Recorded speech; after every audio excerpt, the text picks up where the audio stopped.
लाल सागर में यमन के आतंकी संगठन हूती की दादागिरी को रोकने के लिए अमेरिका ने 10 देशों के साथ मिलकर एक संयुक्त फोर्स बनाने का ऐलान किया है। अमेरिका का कहना है कि ये जॉइंट फोर्स लाल सागर में मालवाहक जहाजों की सुरक्षा को सुनिश्चित करेगी। इस लिस्ट में Britain, Canada, France, Italy, Spain, Norway, Netherlands, Seychelles और बहरीन शामिल हैं।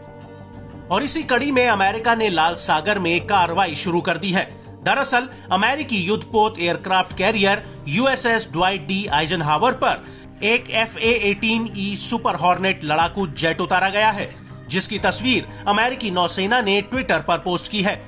लेकिन अमेरिका की इस घोषणा का हूती पर कोई असर नहीं हुआ है। उल्टा अब उसने खुद अमेरिका को ही धमकाना शुरू कर दिया है और अब ऐसा लग रहा है कि लाल सागर अमेरिका और हूती के बीच जंग का अखाड़ा बन सकता है, क्योंकि हूती के एक टॉप अधिकारी ने ईरान की न्यूज एजेंसी तस्निम से कहा है कि वो लाल सागर को जॉइंट फ्रंट फोर्स का कब्रिस्तान बना देंगे।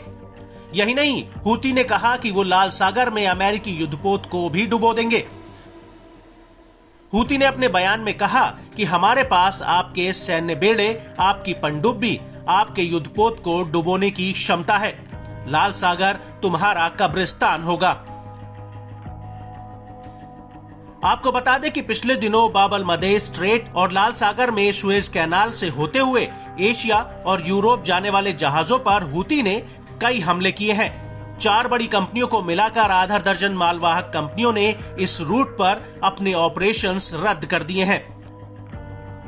वहीं दूसरी तरफ अमेरिकी रक्षा मंत्री का कहना है कि ये एक अंतर्राष्ट्रीय चुनौती है जो सामूहिक कार्रवाई से निपटने की मांग करती है। इसलिए मैं ऑपरेशन प्रॉस्पेरिटी गार्जियन की घोषणा करता हूं, जो एक नई बहुउद्देश्य सुरक्षा पहल है।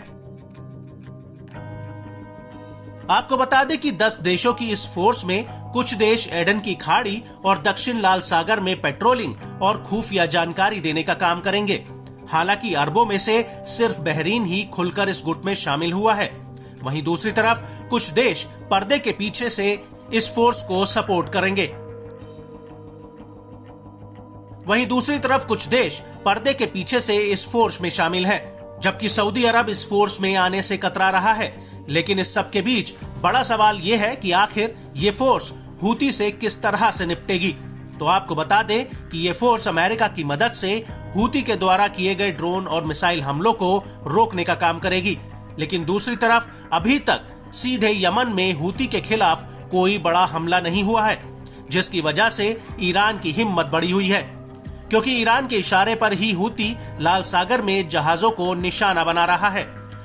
खुद अमेरिका पर हूती पर सीधा हमला नहीं करने के आरोप लग रहे हैं। अमेरिकी विपक्ष का कहना है कि बाइडेन प्रशासन की ईरान को लेकर नरम नीति उसका हौसला बुलंद कर रही है। लेकिन यमन में हूती पर सीधा हमला करने के बजाय अब अमेरिका इस मुद्दे को संयुक्त राष्ट्र सुरक्षा परिषद में ले गया है। यूएन में अमेरिका की राजदूत लिंडा थॉमस ग्रीनफील्ड ने इस मुद्दे पर यूएन अध्यक्ष को एक चिट्ठी लिखकर हूती पर कार्रवाई करने की मांग की है।